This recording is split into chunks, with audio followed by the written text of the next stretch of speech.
This summer, meet the magical mermaid at VGP Marine Kingdom from April 12th to May 31st. प्रधानमंत्री जी, आरक्षण इतना बड़ा मुद्दा इस बार कैसे बन गया? आप तो माइक्रोचिप्स और मैन्युफैक्चरिंग इस पे बात हो रही थी, लेकिन आपको बार बार हम आरक्षण पे बात करते हुए क्यों देखना पड़ रहा है?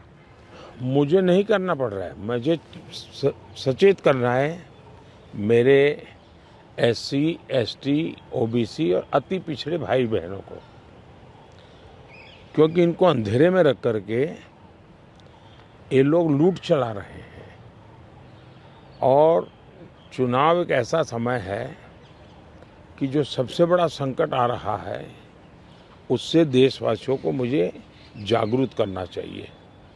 और इसलिए मैं आग्रहपूर्वक जनता जनार्दन को समझा रहा हूँ, क्योंकि ये दो चीज़ें हो रही हैं। एक, भारत के संविधान की मूल भावना का हनन हो रहा है, संविधान की मर्यादाओं को तार तार कर दिया जा रहा है, और वो भी अपनी वोट बैंक की राजनीति के लिए। अब मुझे याद है, मैंने हाउस में कभी कांग्रेस के नेताओं को सुना तो वो ये कहते थे कि PSU का प्राइवेटाइजेशन कर रहे हैं आप, तो आप आरक्षण मिटा देना चाहते। अब रियलिटी तो है नहीं, गप्पाजी कर रहे थे। लेकिन मेरे सामने आया कि जो लोग इतने बड़े दलितों के हितैषी अपने आप को कहते हैं, आदिवासियों के हितैषी कहते हैं, वे हकीकत में उनके घोर दुश्मन हैं। इन्होंने रातों रात एजुकेशनल इंस्टीट्यूशंस को माइनॉरिटी इंस्टीट्यूशंस बना दिया। माइनॉरिटी इंस्टीट्यूशन बना दिया तो उन्होंने आरक्षण उसमें खत्म कर दिया। अब उनके अधिकार क्षेत्र में नहीं था, वैसा एक नियम बदल दिया उन्होंने, और यूनिवर्सिटी तक को माइनॉरिटी स्टेटस दे दिया।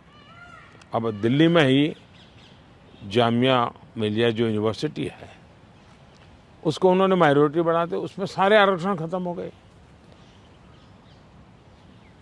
एडमिशन में भी नहीं, नौकरी में भी नहीं।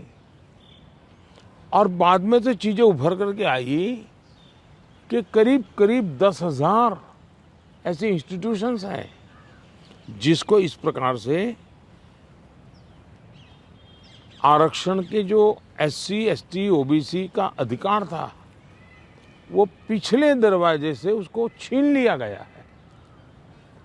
तो ये एक चिंताजनक बातें मेरे सामने जब आई, तब मुझे लगा कि मेरा दायित्व बनता है कि मैं देश को अवगत। इतने में इनका मैनिफेस्टो आया। इस मैनिफेस्टो ने और चौंका दिया, और इसलिए मैंने पहला मैनिफेस्टो देखते ही मेरा पहला कमेंट था कि ये मैनिफेस्टो पर मुस्लिम लीग की छवि है। तो 2-3 दिन तो उनको लगा कि इसका जवाब देने की जरूरत नहीं है, ये अपने आप की बात खत्म हो जाएगी। जब उन्होंने कोई जवाब नहीं दिया तो फिर मैं एक एक चीज खोलने लगा। जैसे इस देश में वो ये कहें कि हम खेलकूद में भी माइनॉरिटी के लिए कोटा फिक्स करेंगे। आज पंजाब के मेरे बच्चे जो खेल जगत के अंदर बहुत अच्छा कर रहे हैं, बंगाल के मेरे नौजवान फुटबॉल में बहुत अच्छा कर रहे हैं, उत्तर प्रदेश के हमारे नौजवान जो एथलीट्स में काफ़ी अच्छा कर रहे हैं, अब वो अपनी जवानी उसमें खपा देते हैं। 10-12 साल की उम्र से लेकर के 25-30 साल की उम्र तक पहुंचने तक ये लोग इतना तप करते हैं जी, तपते हैं, शरीर को तपाते हैं। खिलाड़ी ऐसा नहीं बनता है जी। और सुबह रात को नींद नहीं आती, सुबह 4 बजे उठ करके चले जाते हैं। अब कहते हैं नहीं, ये माइनॉरिटी के लिए कोटा होगा, तो ये मेहनत करने वाला मेरा नौजवान जाएगा कहाँ जी? उनका क्या होगा?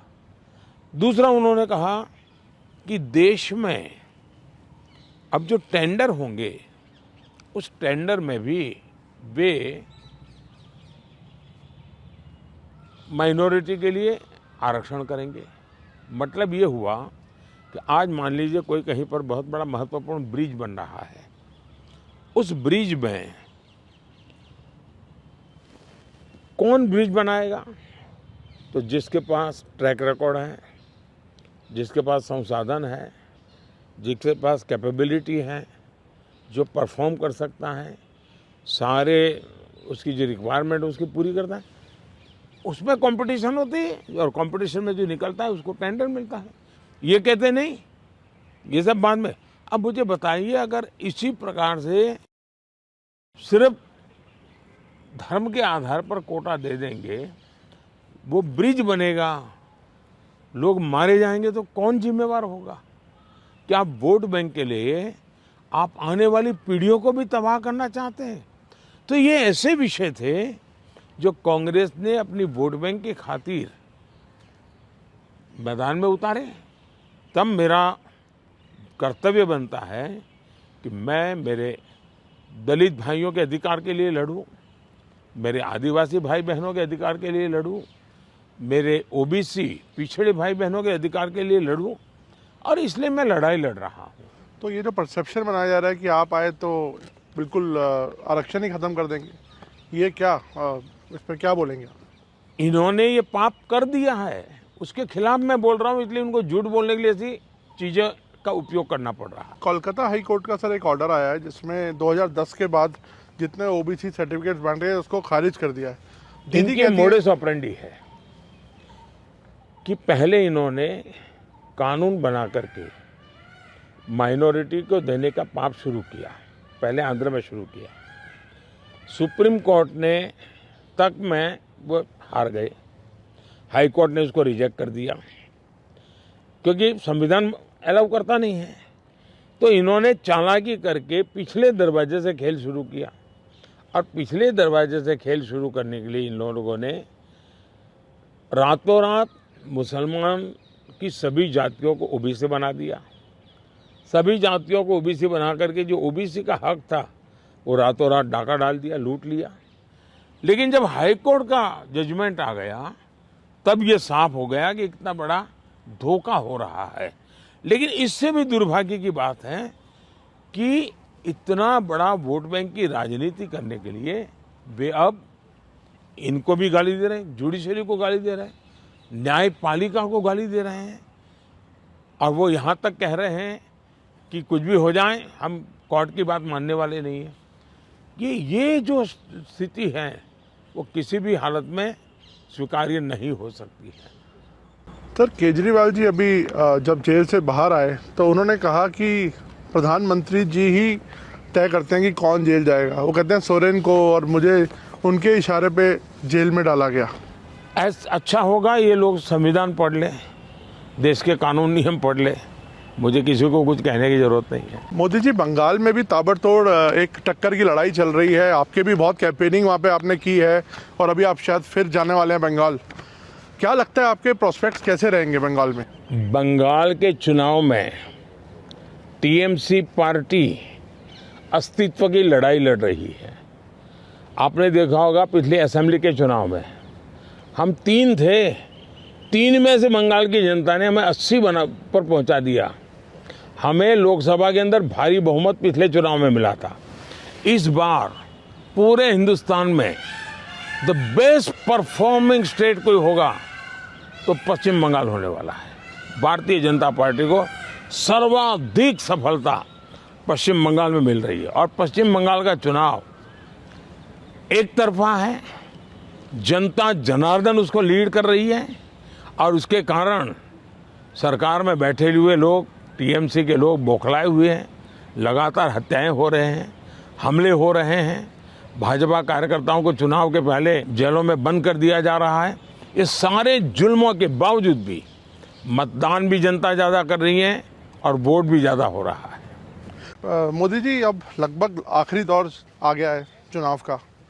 क्या जो आपने लक्ष्य तय किया था 400 पार का, आपको लगता है कि वो पार हो रहा है? क्योंकि विपक्ष तो कन्विंस्ड है कि ऐसा नहीं हो रहा है, वो कह रहे हैं कि 220 240 होगा। आखिरी दौर शब्द प्रयोग किया आपने, मुझे उसमें बहुत सी चीज़ें नज़र आ रही है। एक, हमारा एक नया दौर शुरू होगा, उसका उसके अंदर संकेत है। दूसरा, जो लोग बड़े सपने देख करके बड़े वादे कर रहे थे, उनके लिए भी आखिरी दौर है। तो चुनाव का आखिरी दौर ऐसा इतना नहीं, उनकी स्थितियों का भी आखिरी दौर है।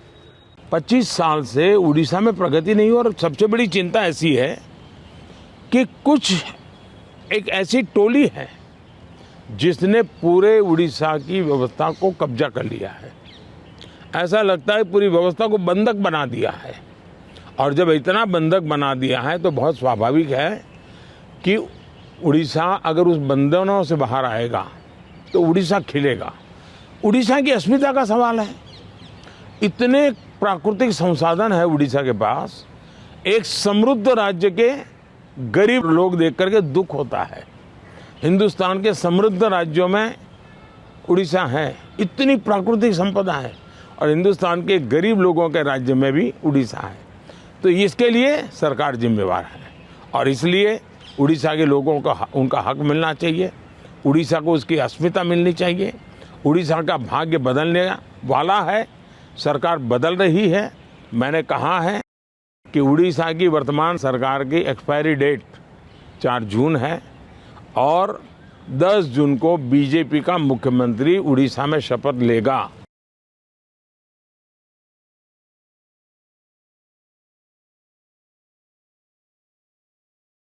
This summer, meet the magical mermaid at VGP Marine Kingdom from April 12th to May 31st.